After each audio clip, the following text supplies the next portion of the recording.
Pessoal da torcida tricolor, estou aqui hoje para falar de mais uma vitória do São Paulo no Campeonato Paulista, 2-0 contra o Santo André. O jogo não foi lá aquelas coisas, mas o importante é que o São Paulo embalou a sua sexta vitória consecutiva, né? No comando ali de Hernan Crespo, depois da parada ali por conta da pandemia, o São Paulo não perdeu mais. E hoje venceu o Santo André por 2-0. Eu sou o Bruno Coelho, esse é o canal Gol de Barriga e esse é o Pós-Jogo Tricolor.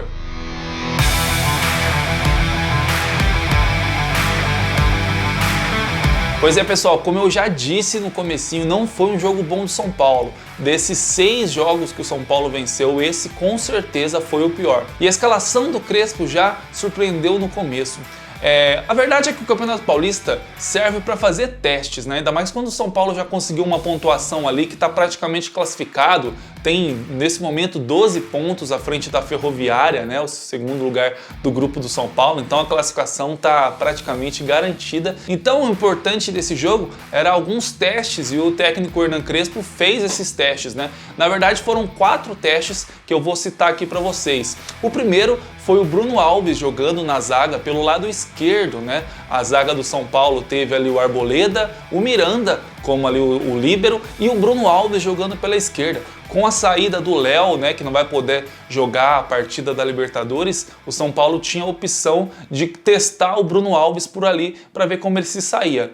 Ele não foi mal, mas fica evidente que quando o Léo joga, o São Paulo ganha mais jogadas pelo lado esquerdo. Por quê? O Léo já tem a perna esquerda pronta para abrir a jogada ali pro Reinaldo, né? E o Reinaldo que vem sendo o destaque das partidas do São Paulo. Com o Bruno Alves fica um pouquinho mais difícil porque ele tende a jogar sempre um pouquinho mais fechado, um pouquinho mais ao lado do Miranda. E quando ele sai pela esquerda, o corpo dele tá virado pro meio do jogo, né? Não pela ponta. Para ele acertar um passe ali pro Reinaldo, fica um pouquinho mais difícil. E a gente até viu o Bruno Alves hoje tentando alguns passes com o pé esquerdo, né? Deve ter sido orientação do Crespo. E tomara que nos treinamentos ele vai evoluindo ali a perna esquerda dele para conseguir jogar quando o São Paulo não tiver o Léo, né? Mas essa foi a primeira dos testes do Hernan Crespo. E o segundo teste foi o Igor Gomes jogando ali como um segundo volante ao lado do Rodrigo Nestor.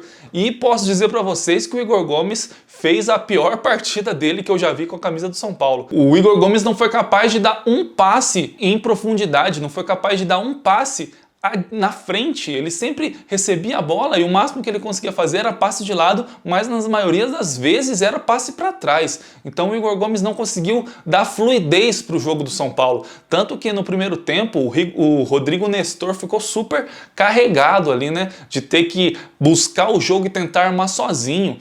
A gente vê que o Igor Gomes tem mais tempo de casa do que o Rodrigo Nestor, mas o Rodrigo Nestor parecia muito mais experiente que o Igor Gomes, né? Vinha buscar a bola, saía, com um pouco, se apresentava ao ataque com mais volúpia do que o Igor Gomes. E é engraçado, porque o Igor Gomes tem quase 2 anos jogando no profissional e ainda não conseguiu encaixar qual seria a sua posição onde ele joga melhor. Ele já jogou atrás dos 2 atacantes, não consegue render porque está de costas. Já jogou aberto pelas pontas, não é um jogador de velocidade. Testaram como segundo volante e não deu certo. Então acredito que o Igor Gomes tem que repensar um pouquinho ali, de repente pegar uns joguinhos mais no banco, né?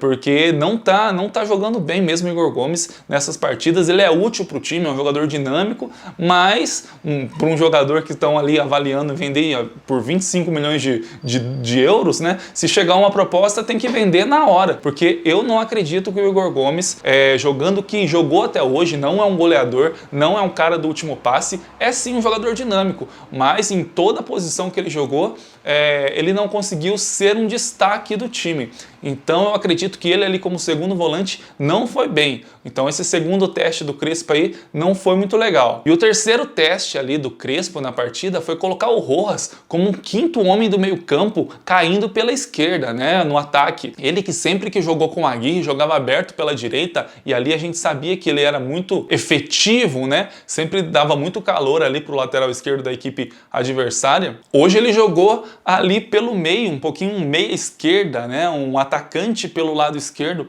E no começo do jogo, enquanto ele tinha fôlego, ele foi bem até, né? Ele conseguiu fazer o primeiro gol da equipe do São Paulo ali num contra-ataque maravilhoso. Ele mesmo roubou a bola, foi com a velocidade ali, sorte que estava uns 10 primeiros minutos que ele estava com fôlego ainda. Ele roubou a bola, correu 59 metros até chegar no goleiro, ficar frente a frente e tocar no cantinho do Fernando Henrique, goleiro do Santo André.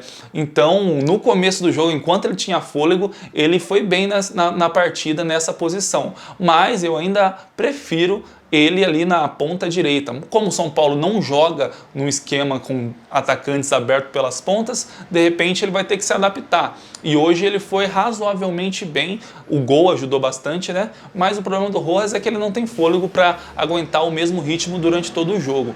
Então isso prejudica ele muito. E o quarto teste do Hernan Crespo nessa partida foi o Vitor Bueno de centroavante, né? Mais uma vez ele testando ali, fazendo com que o Vitor Bueno se adapte nessa posição de centroavante, e de todos esses testes foi o que melhor apresentou resultado, né? O Vitor Bueno é um centroavante diferente do Pablo ali, porque ele não faz só a parede, ele dá opções para o time entrar na área tabelando. Ele é um jogador que faz uma parede com muito mais qualidade do que o Pablo, que apenas escora para a chegada dos atacantes, e o Pablo nem é um grande pivô, né? Ele consegue ali brigar bastante, mas não é um Aloysio Chulapa, por exemplo, que abria a capa do Batman ali e protegia a bola como ninguém. O Pablo não é esse jogador. O Vitor Bueno faz uma parede um pouco mais diferente, uma parede onde ele recebe a bola e já procura uma tabela, né?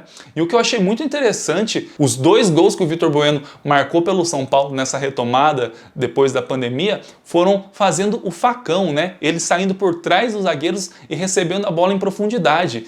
É uma característica interessante, né? Para ele sempre sair na cara do gol, ele ali combinando sempre com o meia ou combinando com, hoje o Dani Alves achou um passe perfeito ali para o Vitor Bueno, ele entrou na cara do goleiro. E o Vitor Bueno, a gente sabe, ele é o homem de gelo, né? Ele tem muita tranquilidade para chegar na cara do gol, escolher o canto e fazer o gol. Então o Vitor Bueno é uma ótima opção, está se mostrando uma ótima opção ali para o São Paulo para ser o centroavante da equipe. Então, dessas 4 experiências que o Crespo fez, com certeza o Vitor Bueno foi a melhor delas. Mas o jogo, como eu disse, não foi um bom jogo, não. O primeiro tempo do São Paulo foi muito amarrado, muito modorrento. O Reinaldo e o Daniel Alves não tiveram nada de inspiração, né? Eles que vinham sendo os grandes destaques do São Paulo, tanto na armação, como ali jogada de profundidade, armando o jogo. Eles não tiveram um bom jogo. O meio-campo do São Paulo também ficou o Rodrigo Nestor muito sobrecarregado, e ali o ataque também, o Luciano, não sei o que está acontecendo com ele, não é o mesmo jogador do ano passado,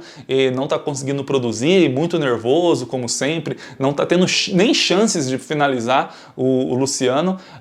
Destaque apenas, como eu disse, pela movimentação do Vitor Bueno nesse primeiro tempo, e o Rodrigo Nestor, né? Para vocês terem uma ideia, o jogador desse primeiro tempo que mais ficou com a bola e mais deu passes certos na equipe de São Paulo foi o zagueiro Miranda, né? Foram mais de 60 passes certos, então quer dizer que a bola ficava muito ali na defesa, porque o time não encontrava opções de toque de bola no meio e no ataque, muito menos pelas laterais.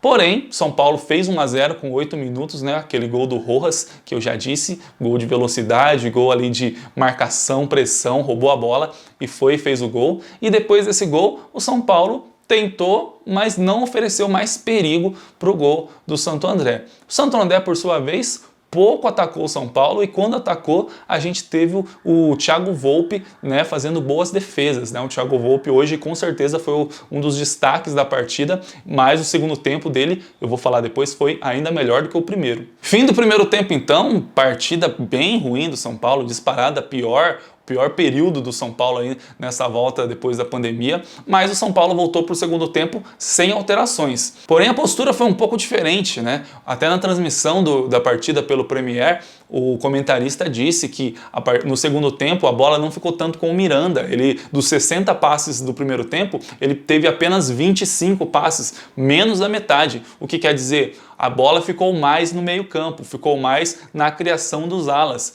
E isso se deve ao crescimento do jogo, principalmente do Daniel Alves. No segundo tempo, o Daniel Alves comandou o São Paulo pela direita, o Reinaldo poucas vezes foi acionado ali pela esquerda, e então o Daniel Alves comandava as ações da equipe. Mais uma vez, Rodrigo Nestor jogando bem, até que aos 8 minutos do segundo tempo, o Daniel Alves acha um passe maravilhoso para o Vitor Bueno.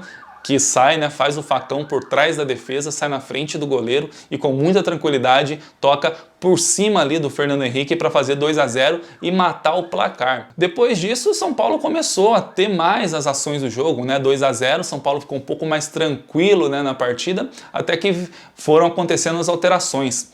O Thales Costa foi o primeiro que entrou no jogo e entrou no lugar do Igor Gomes. E a partir do momento que o Thales Costa entrou, o São Paulo ganhou ainda mais o meio-campo, porque o Thales Costa conseguiu fazer o que o Igor Gomes não fez, que é dar prosseguimento para as jogadas. Ele 2 ou 3 vezes fez boas tabelas ali com o Rodrigo Nestor, boas tabelas ali com o Daniel Alves. Teve um momento até no ataque que ele recebeu uma bola, deu um drible de corpo no zagueiro, o zagueiro caiu deitado, ele tocou pro Léo, que entrou, né, um pouquinho depois no lugar do Reinaldo. O Léo não conseguiu chutar com a direita ali. Então o Thales Costa foi muito bem nesse segundo tempo, jogou bem mais que o Igor Gomes ali naquela posição.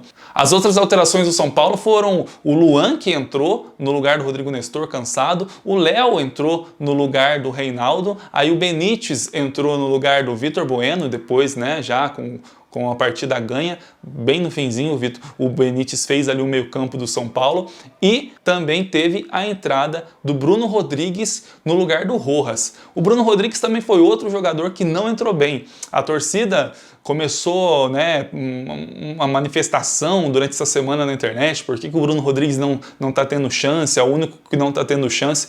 De repente por isso, né, porque a gente não está acompanhando os treinos do Bruno Rodrigues, e ele mostrou ser um jogador que tem potencial, mas não está pronto ainda. O Bruno Rodrigues, todas as jogadas, ele não conseguiu dar prosseguimento na jogada, né? Ele tomava decisões erradas.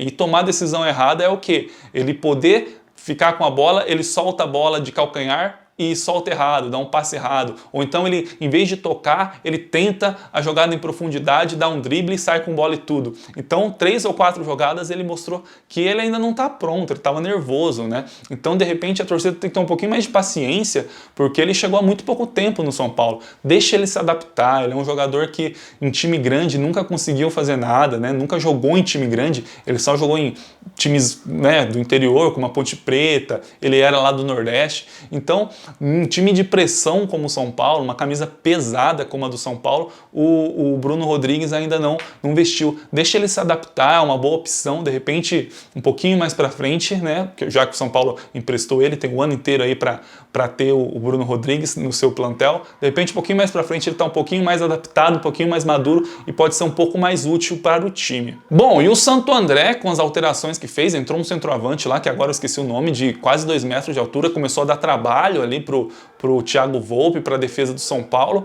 e também entrou o Caio Rangel, que é um atacante que era do Flamengo, né, que é um chuta-chuta. Ele pegou 3 bolas ali na entrada da área, chutou, e o Thiago Volpe fez 3 defesas incríveis, assim.